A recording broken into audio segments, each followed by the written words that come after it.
स्वागत. पाहूयात आजच्या ताज्या घडामोडी. श्री विठ्ठल बिरदेव दैवी शक्तीचा संगम पट्टल कोडोलीचे श्री विठ्ठल बिरदेव हे जागृत देवस्थान या देवाचे दर्शन घेण्याचे सौभाग्य आज मिळाले. हे अनेक जन्माचे पुण्य आहे. श्री विठ्ठल बिरदेवाचे मंदिर दैवी शक्तीचा संगम असल्याचे या ठिकाणी जाणवते.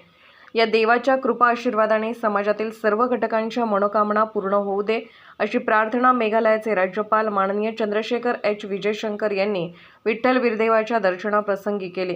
मेघालयाचे राज्यपाल माननीय चंद्रशेखर एच विजयशंकर यांनी पट्टण कोडोली येथे श्री विठ्ठल बिरदेवाचे दर्शन घेतले. यावेळी आमदार गोपीचंद पडळकर, इचलकरंजी प्रांताधिकारी मोसमी चौगले बर्डे, श्री विठ्ठल बिरदेव देवस्थान समितीचे सदस्य सिद्धराम भानसे, विठ्ठल पुजारी, प्रशांत गावडे, दादा पुजारी यांच्यासह समस्त धनगर समाज बंधू भगिनी मोठ्या संख्येने उपस्थित होते.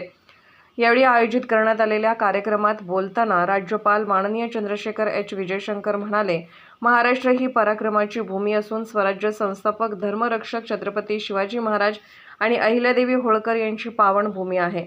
भारत देशाला संपन्न करण्यासाठी सर्वांनी प्रयत्न केले पाहिजेत. त्यासाठी जीवनात शुद्धता व प्रामाणिकता यांचे जीवनात काटेकोर पालन केले पाहिजे असे सांगून ते पुढे म्हणाले, मेघालय राज्य हे पर्यटन राज्य आहे. मेघालयात आई वडिलांची सर्व संपत्ती घरातील लहान मुलींच्या नावे करण्यात येते.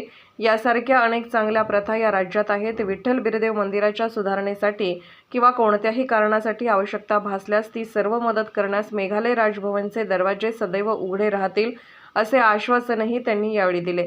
श्री प्रकाश पाटील यांनी विठ्ठल बिरदेव देवस्थानच्या वतीने सुरू असलेल्या विविध कामांची माहिती दिली. देवस्थान समितीचे सदस्य सिद्धराम भानसे यांनी विठ्ठल बिरदेव मंदिराचा इतिहास सांगून या ठिकाणी होत असलेल्या उपक्रमाची माहिती दिली.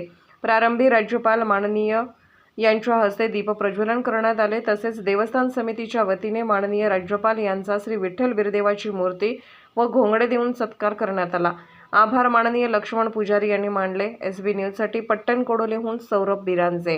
राजकीय, सामाजिक, आर्थिक असा सर्व घडामोडींचा आढावा पाहायला विसरू नका SB न्यूज चॅनल आणि नक्कीच सबस्क्राईब करा.